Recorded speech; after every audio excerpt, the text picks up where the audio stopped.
Assalamu alaikum, ihr Lieben. Willkommen auf meinem Kanal zu einem neuen Kochvideo von mir. Heute gibt es leckeres Rinderfleisch mit Kichererbsen in einer köstlichen Soße aus Knochenbrühe gekocht. Und da auch gerade die Lammknochenbrühe ein Superfood ist, wird dieses köstliche Gericht auch sehr förderlich für unsere Gesundheit sein. Folgende Gewürze brauchen wir: Himalaya-Salz, Paprika, Knoblauchpulver, Koriander frisch gemahlen und Kurkuma. Wir vermischen die Gewürze, denn damit werden wir das Fleisch einreiben. Und zwar haben wir hier jetzt falsches Filet vom Rind in steakartige Stücke geschnitten, die wir jetzt von beiden Seiten mit den Gewürzen einreiben werden, denn die werden zuerst in der Pfanne angebraten.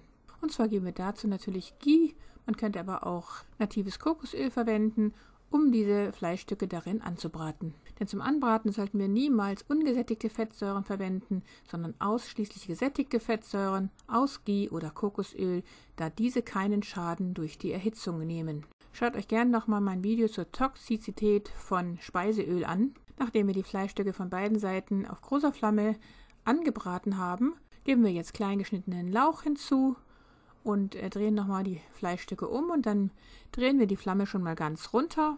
Und sobald wir den Lauch auch noch ausführlich hier angebraten haben, werden wir das Ganze jetzt mit der Knochenbrühe ablöschen. Diese beinhaltet ja auch nochmal Gewürze und leckeren Geschmack. Und dann werden wir noch etwas Bio-Tomatenmark hinzufügen. Das war auch schon alles. Denn Gewürze haben wir ja schon am Fleisch und in der Knochenbrühe. Zusammen mit dem Tomatenmark ergibt das eine sehr, sehr leckere Kombination und ein gutes Geschmackserlebnis am Ende. Sobald alles einmal aufgekocht wurde, geben wir den Deckel drauf, denn die Flamme haben wir ja schon ganz runtergedreht und dann wird das Ganze jetzt auf kleinster Flamme so lange köcheln gelassen, bis das Fleisch eben ganz zart sein wird. Sobald das der Fall sein wird, geben wir jetzt noch vorgekochte, in meinem Fall eingefrorene Kichererbsen hinzu. Ich würde die Kichererbsen grundsätzlich immer selber kochen, ich würde sie nicht in der Dose kaufen.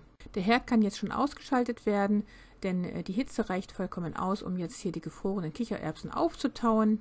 Und jetzt müssen wir nur noch mit Kräutern dekorieren am Ende. Ich habe hier jetzt noch den Wunderlauch benutzt, den ich damals gesammelt hatte, frisch. Man kann aber natürlich auch jede andere Art von Küchenkräuter verwenden, wie zum Beispiel Petersilie. Und schon ist dieses köstliche Gericht fertig. Man könnte es alleine so genießen, aber man könnte es auch mit ketogenen Nudeln zum Beispiel servieren. Das habe ich in meinem Fall getan hier. Das Video dazu, wie man die herstellt, verlinke ich euch hier oben.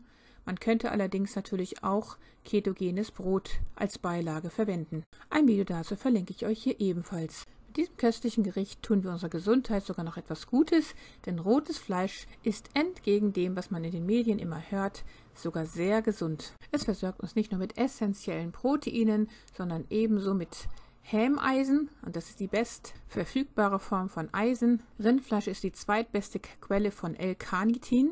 Rotes Fleisch versorgt uns außerdem mit Kreatin, Vitamin B12, Vitamin A, Vitamin D3, mit Taurin. Ein Video dazu, wie wichtig dieses Taurin ist, verlinke ich euch hier ebenfalls mal. Und mit Carnosin, was uns vor Alzheimer bewahrt und unsere Jugend erhält. Ein Video dazu, wie gesund gerade rotes Fleisch ist, verlinke ich euch hier oben.